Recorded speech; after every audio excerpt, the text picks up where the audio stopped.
Robots Radio presents... Hey everybody, welcome into the podcast. We are back with another special bonus episode. Today we are reviving our My Favorite Movie series. This is the series where we talk to owners, CEOs of distilleries, and we talk to them about their product, maybe give us a little bit of a rundown on their lineup, and then we talk about their favorite film. And we are joined today by one of the coolest people we've talked to so far on the podcast, Marko Karakasevic. He is the master distiller and CEO at Charbay Distillery in California. We are so excited to have him on the podcast. Marko, how are you today? Bob, I'm good, man. Thank you. I really appreciate it. I'm already a big fan of you because you have this nice Serbian last name. And Brad and I are here in Ohio, and like the immigrant population in Ohio historically was Eastern European.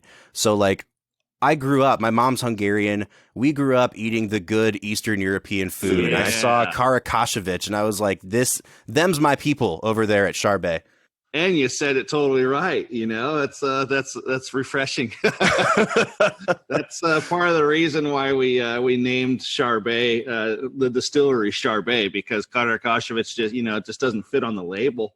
No, not very well. It doesn't quite roll off the tongue. Yeah, if someone brutalizes the word Charbay, I don't care. It's not my damn last name, Right, exactly.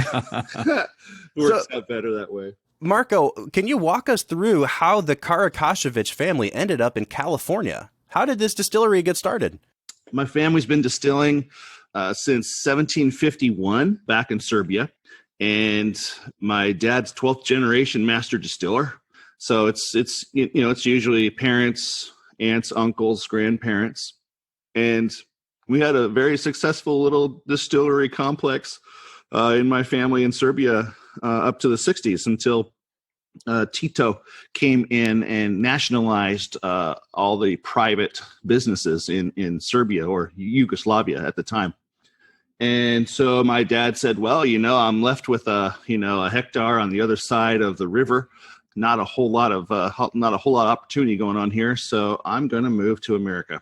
And so my dad went to Germany and studied in Geisenheim for enology, became a certified enologist, and then went into Canada in the late 60s.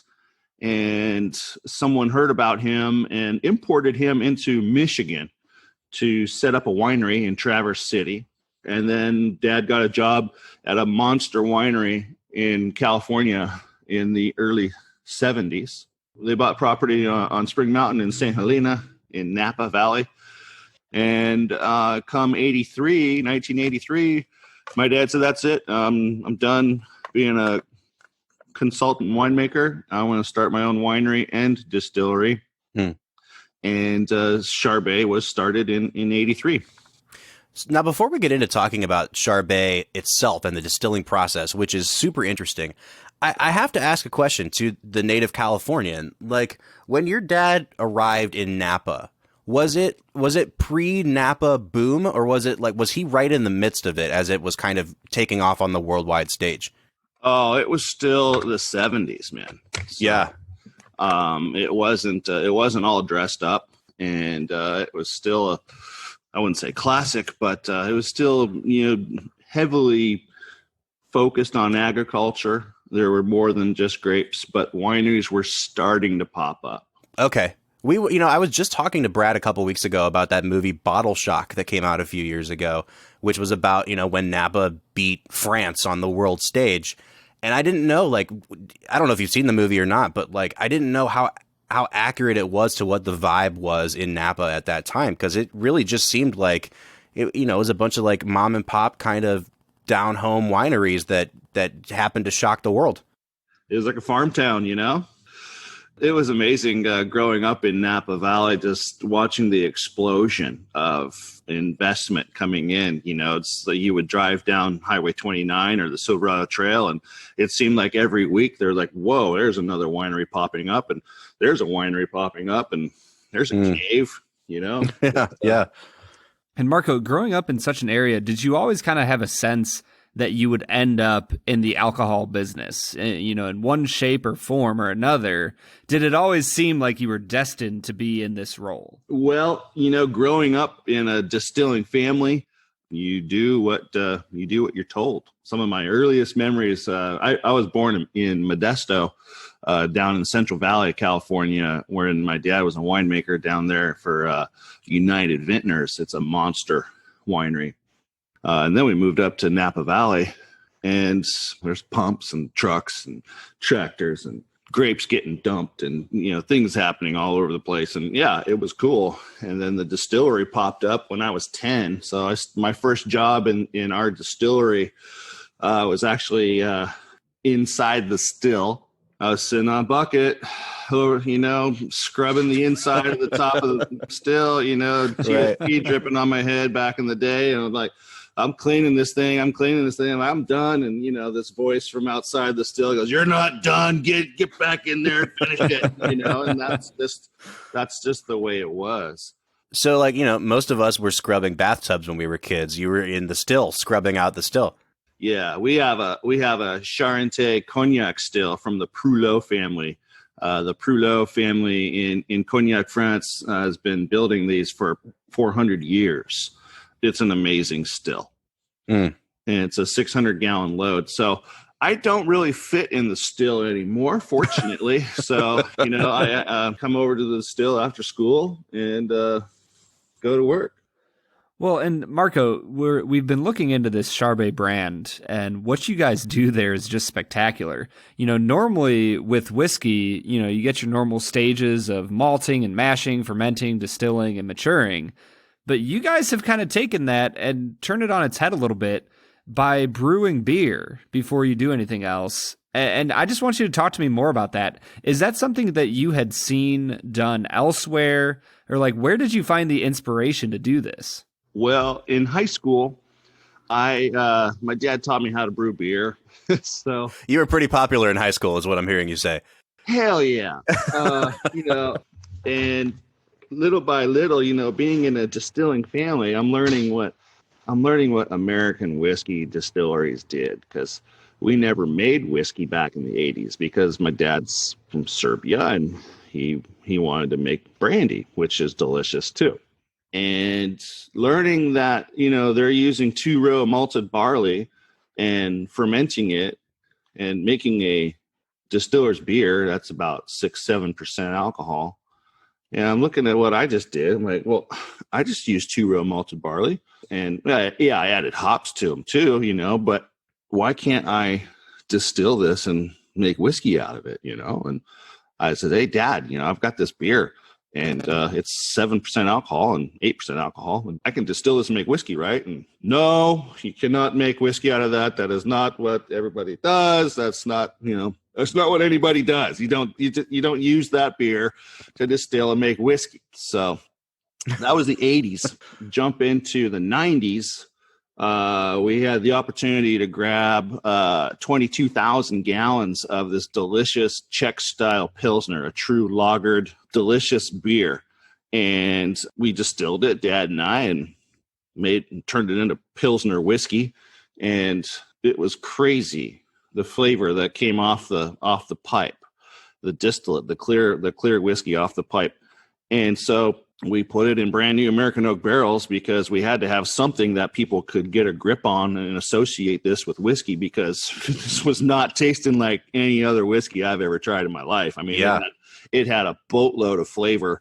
It was brilliantly clear, and it had a huge body and a long finish. It was just kind of like our style of making eau de vie. So we put it in barrel for 2 years. I was getting a little anxious around then, and found 2 barrels and pulled it out of the barrel. Like, oh, damn, it tastes good just like this, Dad. Let's just bottle this uncut, unfiltered, full barrel strength, because it's fantastic. And that was the first release of the Charbay Pilsner whiskey, release 1. Well, you have been so kind as to send us 4 samples of whiskey to try, and I'd really like to kind of walk through them as we go through the rest of the conversation. So, Mr. Master Distiller, can you lead the way here on the 4 samples that you've sent to us? Where do you want to start? Which one? Oh, I really like the look of this Doubled and Twisted Lot 2. Can we try this one? Oh, yeah, go for it. Now, what can you tell us about this? Well, Doubled and Twisted is an old liquor term for you're drinking the good stuff, because before distillers had hydrometers, they would distill their whiskey, right? Double distilled is better than single distilled. Mm-hmm. Why is that? Because when you distill the first time, that beer distills out and you collect the first part of the distillate. It's called heads. It's very flavorful, but you don't need all of the heads. So you make a cut and then you run into the hearts. It's the good, clean part of the run. And then later on in the run, you start tasting fusel oils, higher boiling point alcohols. You don't want all of those, but you want some of them. So that you as a distiller determine when to make a cut from hearts to tails. You take the hearts and you distill those again. And now you're concentrating the alcohol from, 35% to 75% at the start. And you're taking the sweet spot of the whole run as your finished product. So you're taking like the heart of the watermelon, and then you're taking the heart of the watermelon as the finished product. And that's double distilling, basically. So when distillers were distilling and they were double distilling, that was really good. And then in the beginning, right, in the beginning of the second run, the distillate would twist, like super tight helix twist coming off the pipe. And the distillers knew that when you saw that special twist, that was the good stuff. And so that was the doubled and twisted. Oh, interesting. So for me to become a 13th generation master distiller in my family, I had to, the definition in my family is the ability to meet and exceed your instructor. And then my dad put the extra little bonus feature of, and release a product into the market that the family's never released before.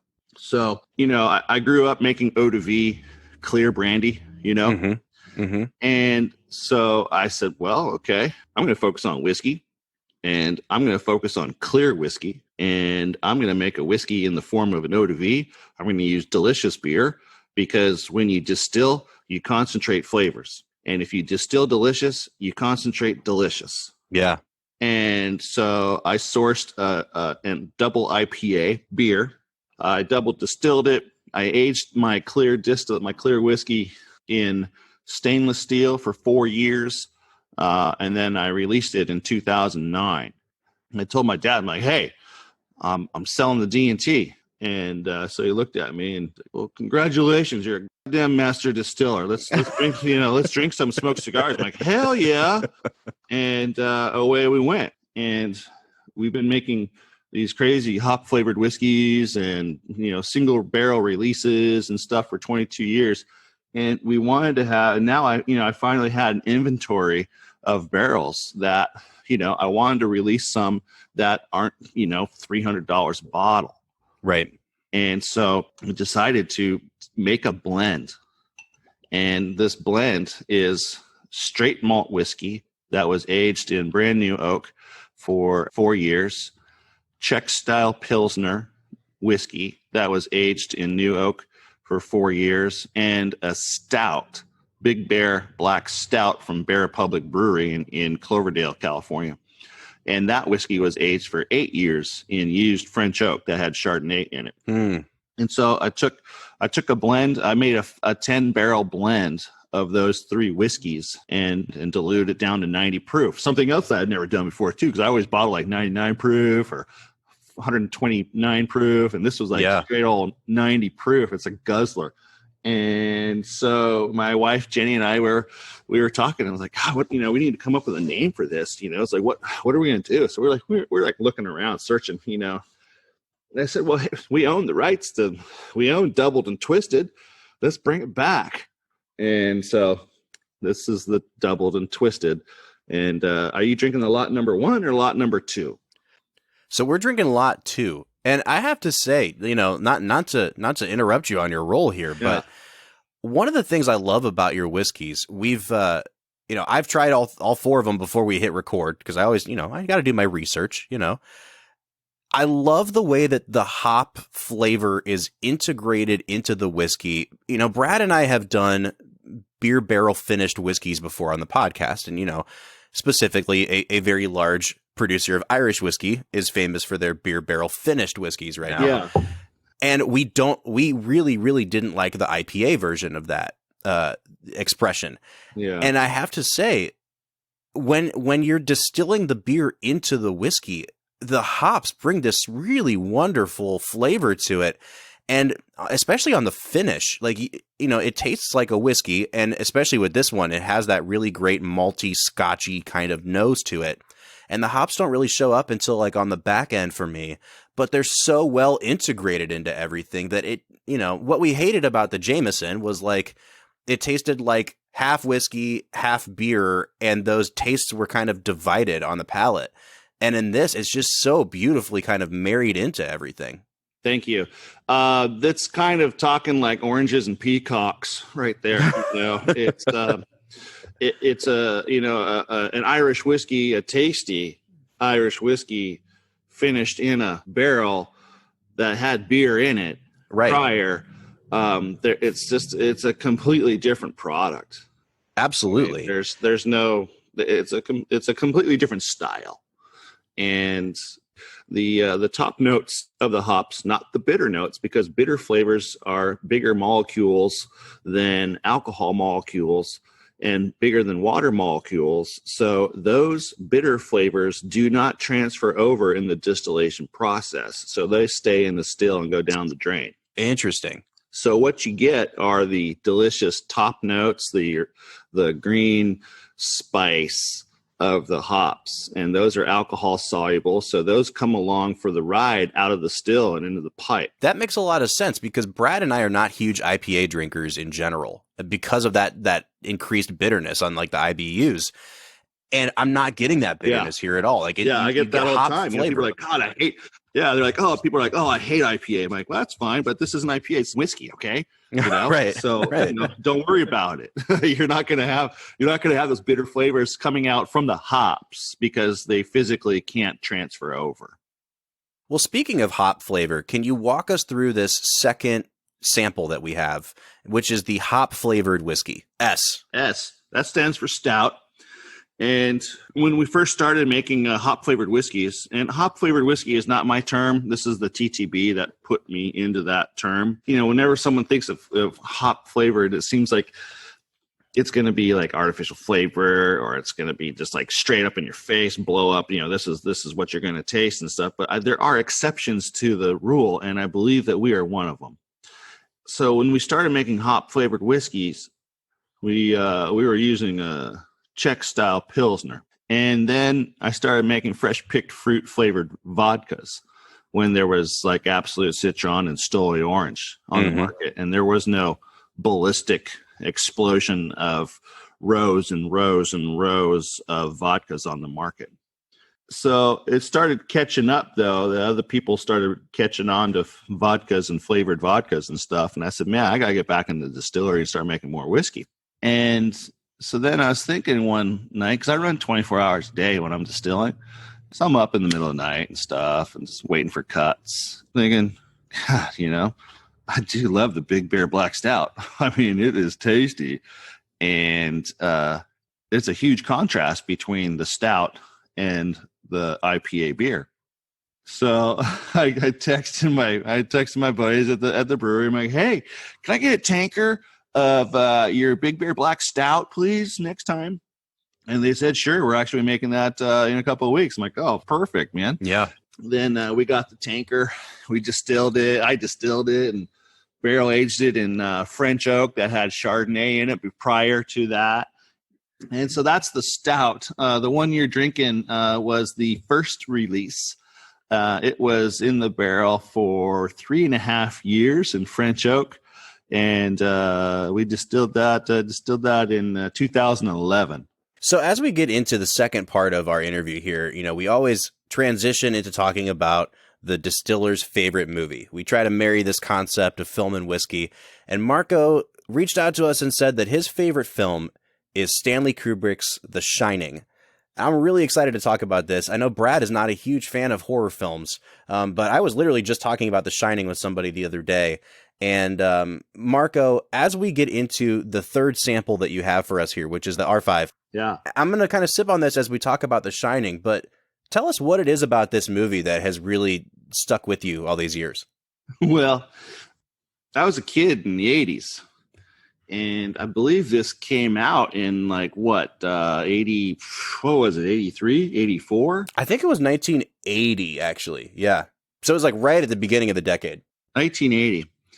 Yeah, that would make more sense. Like right around 80. We lived. My parents bought like 17 acres up on top of Spring Mountain in 72, and so we lived in this a cabin overlooking Napa Valley, like way on top of Spring Mountain.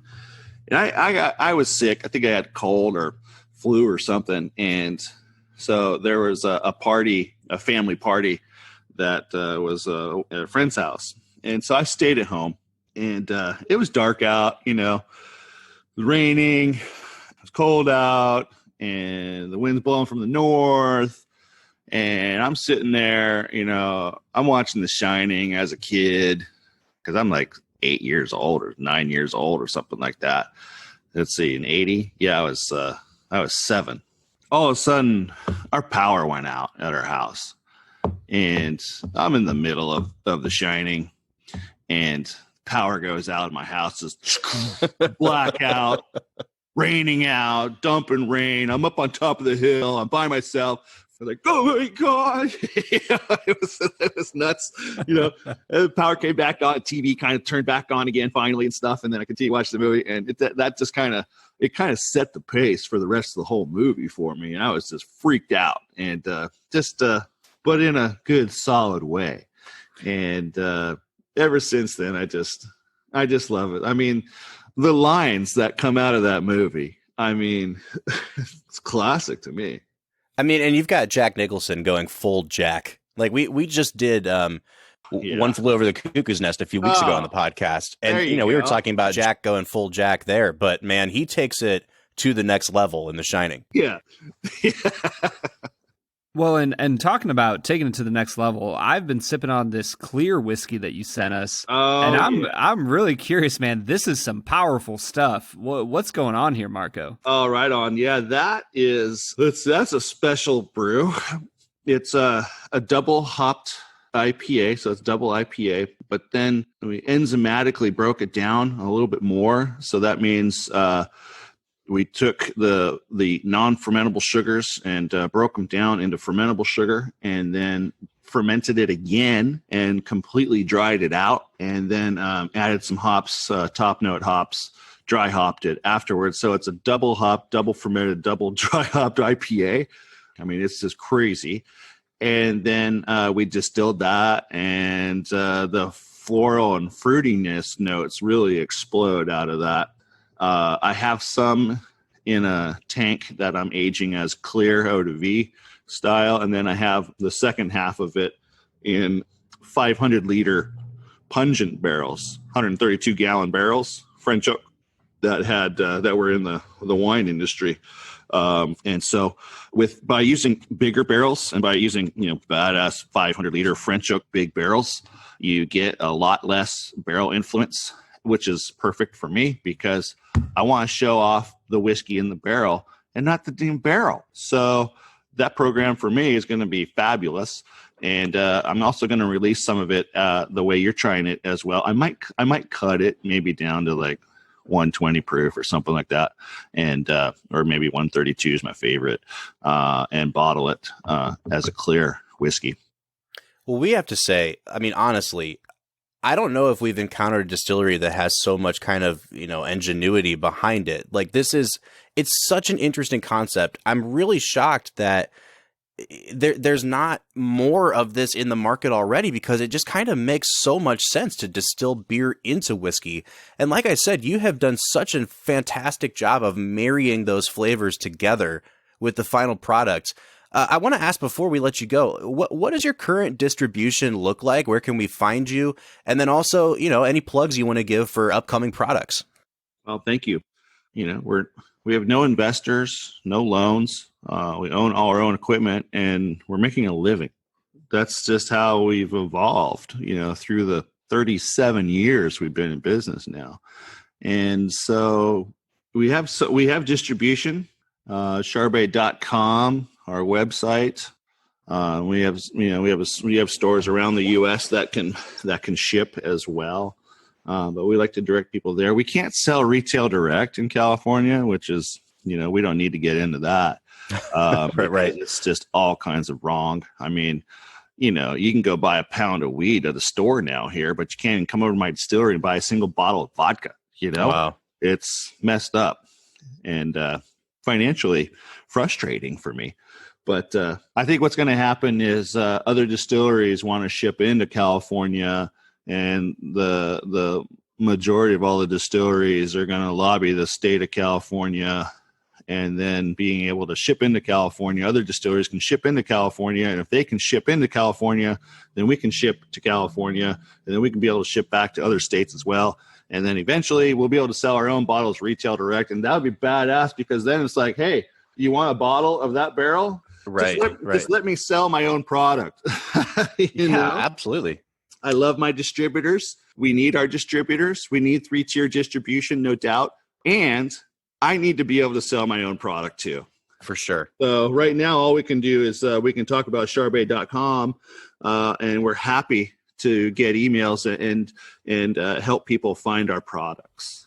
Well, I'll tell you what, we have so enjoyed having this lineup that you sent us, and we hope to have you back on the podcast again sometime in the future.